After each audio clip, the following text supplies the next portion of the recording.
The pirates weren't impressed. Two of their spearmen attacked him from behind in an attempt to deal with the problem, only for Phoenix to disregard their attacks. Feigning surprised, he countered their blows, sending them both flying. But as he was enjoying the atmosphere, the female soldier from earlier interrupted his showboating.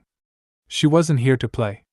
She was here to kill, as she easily finished what he started. The kill-stealing didn't sit well with him as he had a quota to meet. There was no way he could allow this to continue.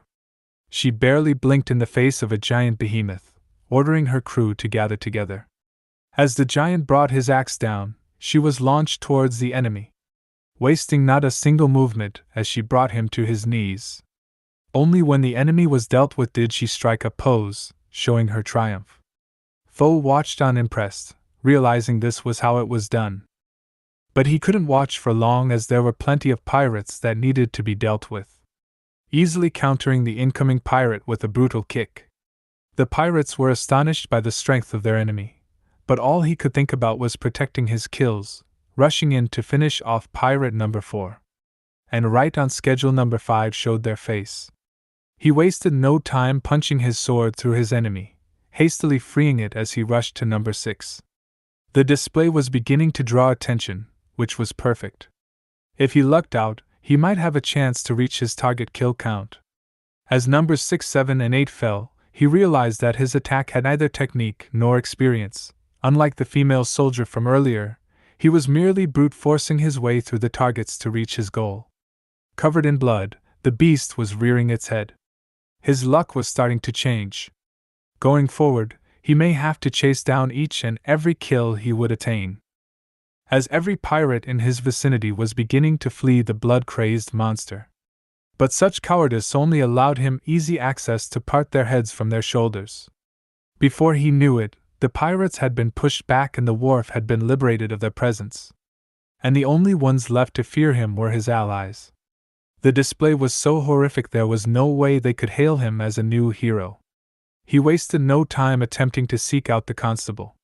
He had made a promise, and he needed to make sure his deeds were recognized. But the soldier who he laid his burdens on assured him that's not how things worked in their port. While he wasn't sure what mistakes the hero of the wharf had made, he knew his efforts deserved a reward. He passed over a sack of coins and assured him that his deeds would be brought to the attention of the Lord. The soldier required his name and residence, to enable the Lord's messengers to seek him out with his true reward. He proudly announced himself as Phoenix, and that he currently resided at the Boat Horn Inn. That night he fell into the grips of despair as darkness seeped around him. The nightmare was so vivid. He was home, but something was wrong. His game had come to life, making decisions of its own. And the worst part was the creature that stirred into his soul from the body of his character. His blood ran cold as he realized the demon was himself, Kim Sung-soo. Every skin he had ever inhabited was forced into his psyche, starting with Wild Grass's vice president, and on to Rice Grain's father, to his stint as K-2-410997, and his most precious role as Jaiwon's uncle. But none of them compared to the role that ate at his soul, the Blood Knight. He awoke with a start, gasping for air. He was dreaming. He knew he was dreaming. But no matter how hard he tried, not a single detail of his dreams would rise to his consciousness. The battle at the wharf had been a complete success, thanks largely in part to his violent effort. In an attempt to seize the momentum, the Lord ordered his fleet, which was bolstered in part by civilian vessels, to clear the pirate blockade. However, the South Harbor fleet was utterly destroyed, leaving the pirate blockade as strong as ever. The failure at sea left the city covered by the gloom of war. His roommate sat straight up in bed, reeking from head to toe in alcohol. While he was most definitely an alcoholic, he was also the mercenary soldier Gilius, the very same soldier who had protected him before he awakened as Phoenix. While his alcoholic roommate had the pleasure of staying in bed, he personally had training to attend. On his way out to the field, he ran into his wan mate. She looked terrible, as if she would tip over at any moment. Over the past week, she had been working herself to the bone with relentless meditation. Her absence from the battle on the wharf was eating her inside. She insisted she would get rest and be bright and bushy-tailed for their dive into the sewers. Before he could lecture her on how she would end up sick if she continued to push herself, Ellen reminded him that his trainer, Grania, didn't take kindly to being kept waiting. He was reluctant to leave, but his probing and prodding only infuriated her, which, in a way, assured him she would be fine. Once he grew closer to Master Gilius, it became inevitable for him to be embraced by Gilius's mercenary group. The group's leader, Grania, proved to be an unwavering instructor, taking him under her wing and training him relentlessly. 5 days of bruises was exactly what it took for him to rise to the occasion to defeat her. She went down hard as he announced his victory. Grania shook her head, knowing there was no way he was the very same fresh newbie she had begun training 5 days ago. He helped her to her feet, treating her bruised ego with his smooth tongue. He didn't realize this was most likely their last sparring session going forward, as their schedules were packed to the brim. But before he could dwell on it, she nudged his memory. But being so dense, she knew she had to spell it out. His new shield was finally ready. His chosen reward for the deeds rendered at the wharf was a shield that would complement his journey moving forward. She was a bit jealous of the reward. Seeing as how he had no team to split it with, he had received enough coin to fully re-equip himself. As he refreshed himself, Ellen called down, inquiring if he was headed to the workshop. He was shocked by her interest, which could only mean she was up to something. South Harbor's Lord's Workshop. In the heart of the city stood a remarkable establishment, beyond the reach of ordinary residents, and even beyond the dreams of most mercenaries, including him. This illustrious shop, as its name implied, belonged to the esteemed lord himself and served as the grand arsenal of South Harbor. The opportunity to have his shield crafted there was a rare privilege, one that had come to him solely because of his valiant contributions as a member of the militia during the momentous battle on the wharf. Amidst the current state of affairs in the city, the skilled crafters found themselves with ample time to create masterpieces that went beyond the mundane. Yet, a hint of unease crept into his conscience, knowing that he was profiting from the city's unfortunate besiegement. To Ellen, he was nothing more than a meal ticket, an entry point into the exclusive workshop. She didn't understand why he always had to be so difficult. Even if she didn't participate in the wharf, who would care if she bought an item with the intent of bettering herself? She was only looking to purchase a small ballista. Foe instantly tossed the idea out. Why all of a sudden was she interested in weaponry? Ellen decided she was done being the fifth wheel, a sorry excuse of a one mate. If she was going to pull her weight, she needed to be equipped. He knew she had no money to her name, and as a personal rule, he refrained from borrowing or lending money to family. She stared at him like the fool he was, knowing exactly what was coming next. If she was able to put up the right amount of collateral and interest, he could be persuaded to lend her what she needed. Gilius interrupted their insanity as he wobbled in their direction. He informed them that he too would join them. A simple trip to receive his shield was becoming a parade. The three headed out, not looking to keep the artisans waiting. Gilius's hangover was something else. He simply couldn't shake it. He also didn't understand why Phoenix had put in such an order. To him, it was a big mistake. The specifications of the shield he had requested was going to be a nightmare to wield. Phoenix's opinion was simple. If he was going to have something crafted, there was no point in not having it crafted to last. A shield was a simple tool, it was there to block a few arrows. The monstrosity Phoenix was creating could only be useful if he was planning to go up against giants. His prodding had hit the nail on the head. He knew going forward humans wouldn't be his only enemy as monsters began to rear their heads. There was no chance of him betting his life on a cheap shield. Knowing he was working on a lost cause, he turned his attention to the ballista the young lady was intent on buying. Ellen looked down her nose at the mercenary, and chose to hold her tongue. She did her best to keep her opinion to herself, but Phoenix wasn't having it. He tried to keep the conversation private, but she didn't care who heard. If it was all the same to her, she would rather avoid stray dogs. Phoenix couldn't understand her. After all, they too were mercenaries. Personally, by nature, she was a mage, not a mercenary. He wondered what that made him. Only for her to explain she was already doing so much for him by extending him the courtesy of treating him as more than trash. He couldn't believe the arrogance, for her to believe she was extending him a favor.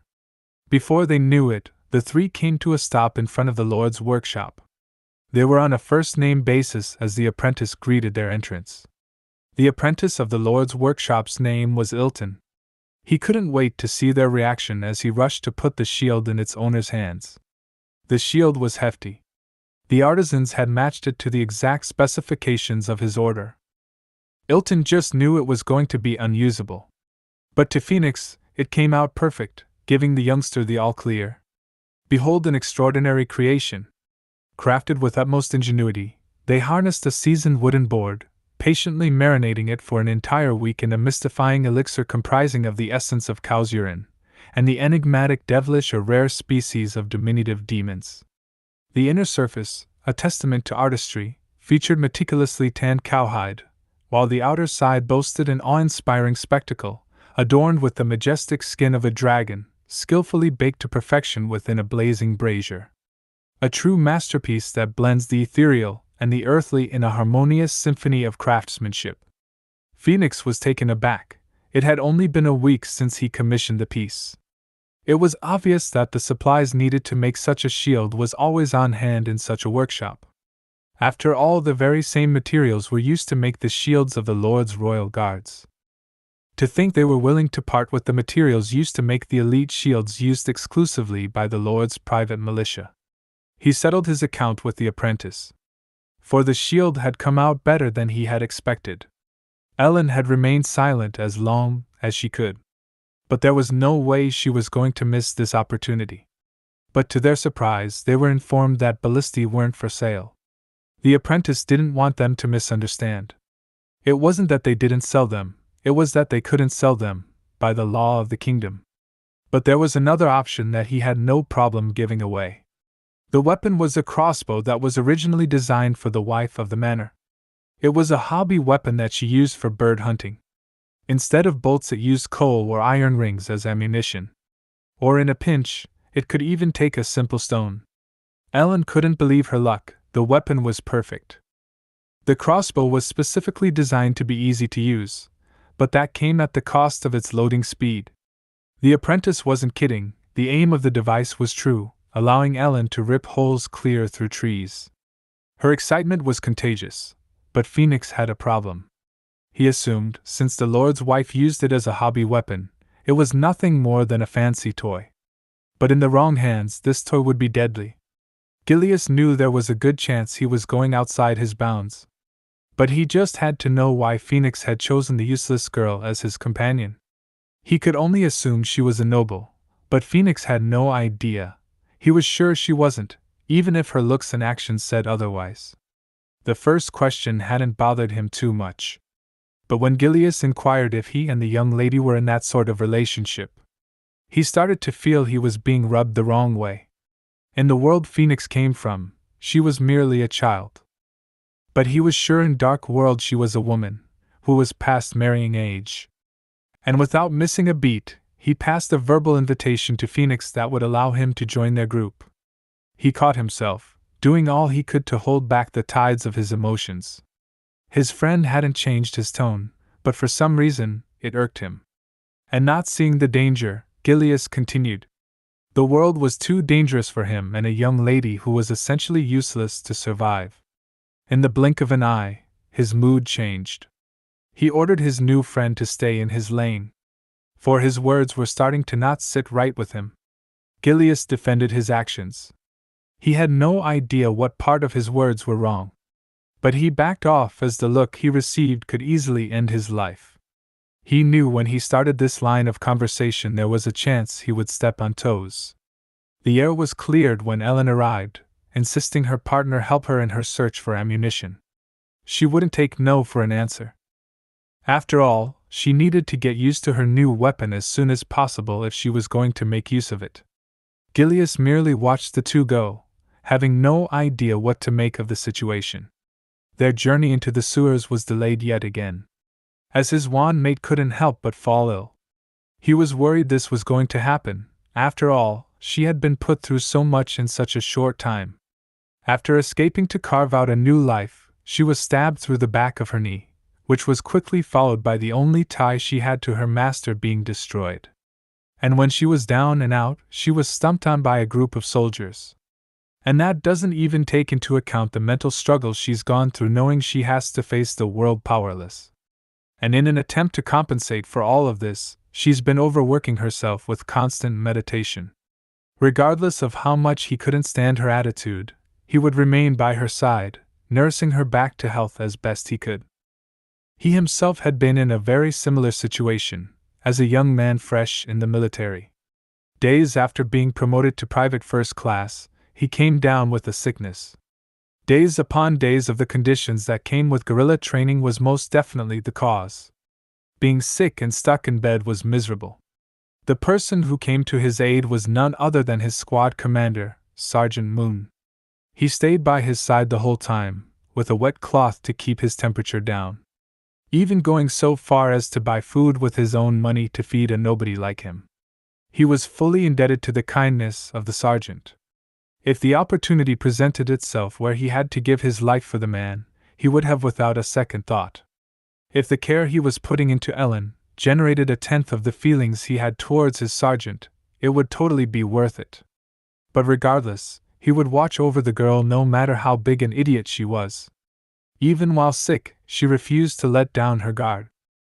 She was suspicious of his kindness. In her mind, there were only a few reasons for him to treat her so well.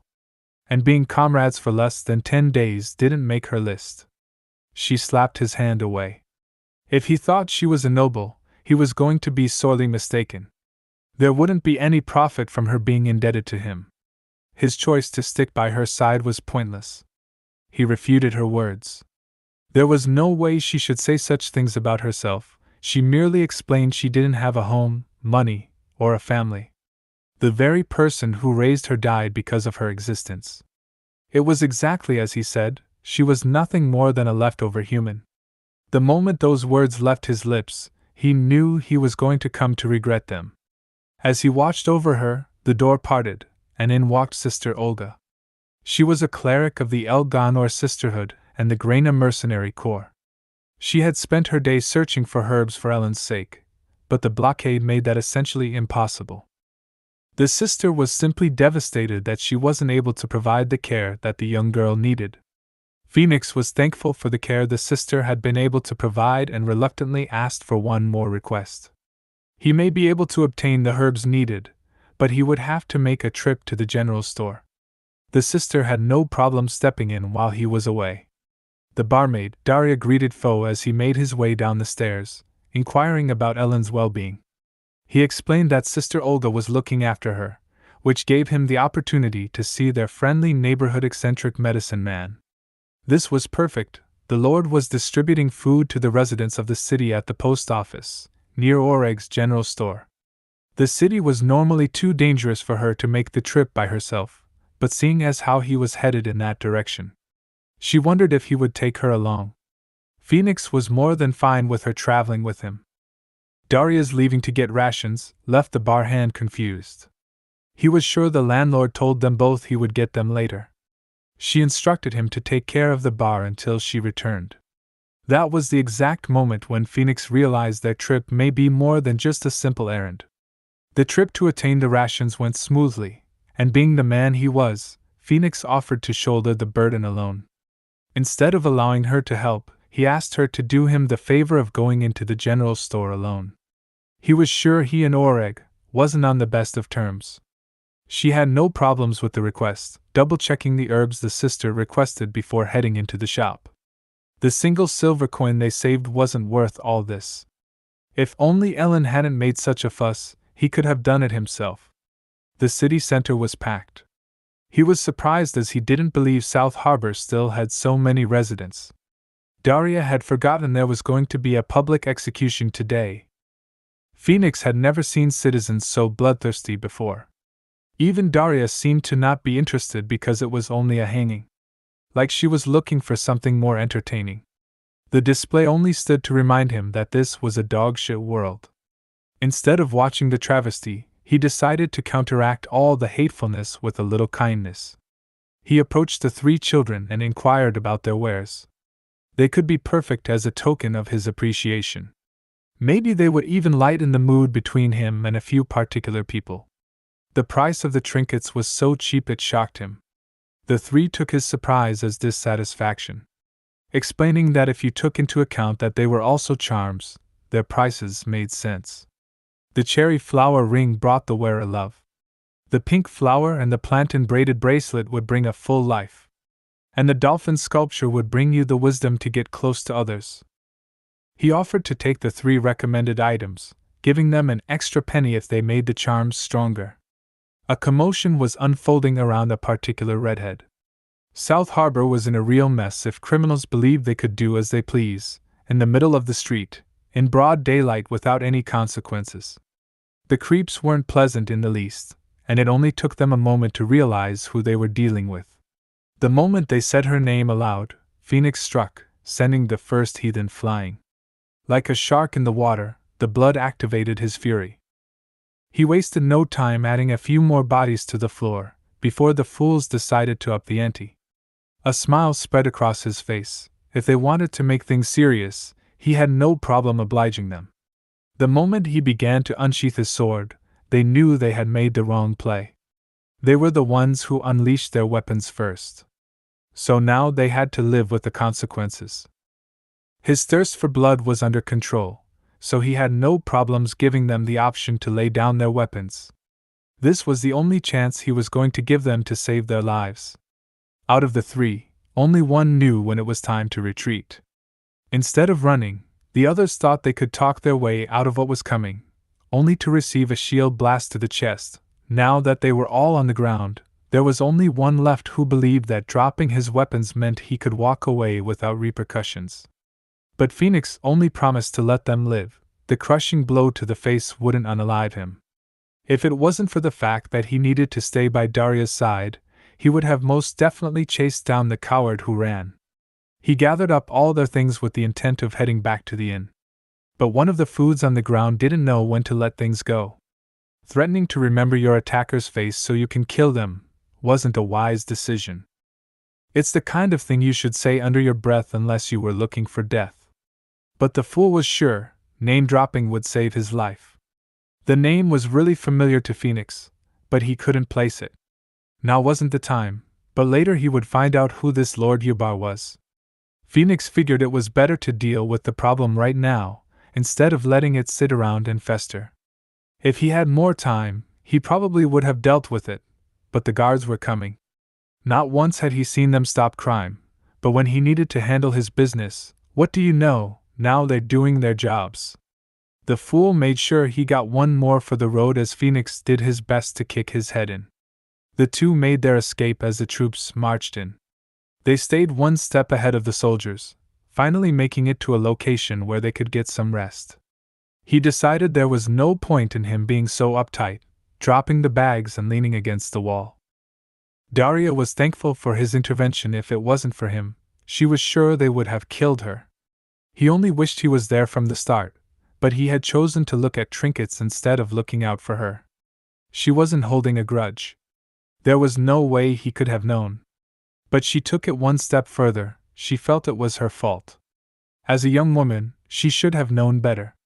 Such an admission shocked him to the core. How could you, living your life and minding your own business, be your fault? But he remembered this wasn't South Korea. They were in the Middle World's Melanor Kingdom, South Harbor. A place where people cheered while bodies hang from the rafters. His life's logic and feelings didn't have a place in this world. Regardless, he needed her to know it wasn't her fault. The gangsters held full responsibility for their actions. His words did the trick, sending a red blush across her face. There was no way he had said those words. Being Phoenix was most definitely changing him. Merely to change the subject, Daria inquired where he was earlier. He held out the ring he bought from the street stall. She took the trinket, and he explained he thought of her the moment he saw it. He shook his head, not understanding why he was subconsciously trying to hit on her. not knowing if it was because his heart was fluttering, or whether it was Phoenix's instincts. She was pretty calm while he was worried for her safety. What were the chances that the gangsters would retaliate? Feeling no reason to beat around the bush, he came straight out and asked her who exactly Yubar was. It turned out he was the ringleader of the gangsters. He controlled the market by dealing in salt and slaves. The words gangster and ringleader was all it took to jog his memory. Kingpin Yubar was a prominent character who emerged during the second chapter of the Dark Worlds campaign. Dark World embraced roguelike elements such as hardcore mode, randomized options, diverse terrain, and an array of menacing monsters. Amidst these features, certain creatures played a pivotal role in advancing the storyline. They were referred to as fixed-name enemies. The confrontation with Yubar was a deliberate narrative choice. Reflecting on his past actions, he came to the realization that his impatience had led him to dismiss the unfolding story, opting instead to bypass it entirely. Daria wondered if he was worried. But in his opinion, it was highly unlikely that Yubar bastard would know who he was. He was so caught up in his own world he didn't realize he was the most famous thing in South Harbor at the moment. The chances that his enemies recognized him were very high. But she did admit he wasn't covered in blood, so there was a chance that his secret was safe. But truthfully, he was worried. This wasn't a game. One mistake was all it took to end it all. An endless list of possibilities ran through his mind. What if the Kingpin raided the inn, in an attempt to find him? And if something like that happened, what did it mean for the scenario? He could think of a handful of options that would probably be best. First, he could hurry and progress the scenario before the enemy came looking for him. Another option would be to make friends with the Lord or the Guard Commander. This would allow the soldiers to come to his aid when he needed it. While he was deep in thought, his date snuck a kiss and rushed away. He wasn't a fool. He knew she was trying to wrap him around her finger. But the outing was still the best time he had since coming to this desolate place. His peace didn't last for long as he heard the words. "Put that dirty hand away, and you bastard." He knew exactly who the voice belonged to as he rushed to her aid. He burst into the room to an awkward scene. Relieved as she was okay as he scanned the room to get a grasp of the situation. But instead of being rational, he allowed his mind to lead him down dark alleys, ordering the old man to leave. But Gileas stood his ground. This was all just a misunderstanding. Phoenix wasn't in the mood to play. When he said to do something, he meant it. So, he wrapped his hand around the old man's neck. Gileas pleaded with Phoenix, but it took Ellen to come to his rescue, demanding that Phoenix stop. The moment he released him, he made sure the old man knew he couldn't control himself right now. If he said anything else, he might really do some damage. This time, Gileas took the advice and left without another word. The moment the door closed, he turned to Ellen. She seemed to be fine other than the fact that she was drenched in sweat. As quiet as a mouse, she exclaimed she thought he had left. He couldn't believe his ears. Other than to get her medicine, where exactly did she expect him to go? She had to be half delirious to be speaking such nonsense into the world. He wasn't going to harp on about it. As he opened his hand with the medicine or egg specifically made for her, the first thing he noticed was the bracelet. In all the commotion, he had completely forgotten about it. Asking for her hand, she reluctantly reached out, and he slipped the band on her wrists. Stunned, her lips parted, as he explained that the bracelet was made from weaving pink flowers and plantains together. The bracelet had a charm upon it that will bring the wearer health. He hoped she would at least wear it while she was sick, even if it was a little big on her. She immediately dropped her head into her hands. Phoenix was touched by her reaction, only for her to begin cackling. The bracelet wasn't plantain, it was 100% ragweed. But in reality, she really loved the gift. Even if there was a high chance of her getting hives. If he wanted to take it from her, there was no chance he would succeed. So, he allowed his rude wand mate to do as she pleased. One thing he appreciated more than anything in this world was the fresh air early in the morning. He couldn't help but take in as much of it as he could. Ellen could take it or leave it, it wasn't anything special to her. In her opinion, he was enjoying it a bit too much. You should take all things in moderation. He couldn't believe her. If what she said was true, the amount of meditation she had been doing lately had to be unhealthy.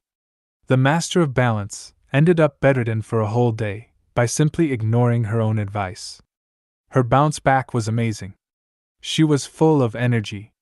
All the noise they were making attracted the attention of a few individuals who were just trying to get some sleep. The state of the city was deteriorating by the day. The blockade was forcing normal citizens into homelessness. Businesses were starting to hurt. Even as they lowered their prices, the common man just didn't have the money to afford it. Even the mercenaries were moving out, accepting a commission that will allow them to live in the barracks near the castle. But that may have been because of his recent actions against old Gilius. All the talk about money brought his attention to his own personal wealth. Ellen was ready to go to war with the homeless. But with only 3 silvers to their name, they would be joining them if they didn't put in a bit of effort. The Dark World sewers consisted of compact mini-dungeons with 5 to 8 floors, characterized by 2 primary configurations. The stretch from the 2nd floor down to the 5th was referred to as the Ancient Empire's sewers, followed by the subsequent region named the Surface Layers. Beneath that lay 3 varying floors collectively referred to as the Rotting Underground, or the Deep Layers. Phoenix led the way, and within a few minutes, his sense of smell was completely destroyed. All the nagging the soldier did, but not a single piece of advice he gave was about to smell. But how could he blame others when he, the genius, couldn't figure out that sewer equals stench? He had had enough. He had to know how Ellen was dealing with it, but the look on her face spoke volumes. He turned around to spot the body floating in the muck. There was no other way to put it. A person on the ground in a sewer had to be dead. Ellen assured him he wasn't imagining it. She, too, saw the body. He ordered her to keep her crossbow at the ready. He was going to go check, and he needed her to watch his back. The appearance of a corpse could only mean one thing. If he made one false step, he would have the full attention of whatever it was. The moment he stepped into its range, it reared its head. The tremor-looking creature was known as a burying beetle, and he had just interrupted its meal. To him, they were always one of the nastiest creatures in Dark World, but in real life, they were downright disgusting. As he was sizing it up, an explosion went off in his leg. He had to control the pain, but he was sure there was only one person capable of doing such damage. Her shiny new weapon was still pointing in his direction. He knew it had to be her. He was too wrapped up in controlling himself to hear the words coming out of this stupid idiot's mouth. And at the most inopportune time, the tremor struck. Thrusting his blade forward, he sliced deep into the creature, splattering it all over the sewers. The sound of his boot, as it smashed into the filth, was simply disgusting. Ellen's scream brought his attention back to the present. His first kill simply attracted the attention of the creature's family. They had walked right into a corpse field. He thought of counting them, but realized it didn't matter. The way the first one dropped meant all he needed to do was get over his distaste, and the others would easily follow. He had no problem. They could all come at him, as they too would be nothing more than a splatter on the walls. I hope you enjoyed the video. Make sure you support the original creators. Supporting their work will allow us to continue to get amazing chapters in the series. And as always, don't forget to like, comment, and subscribe.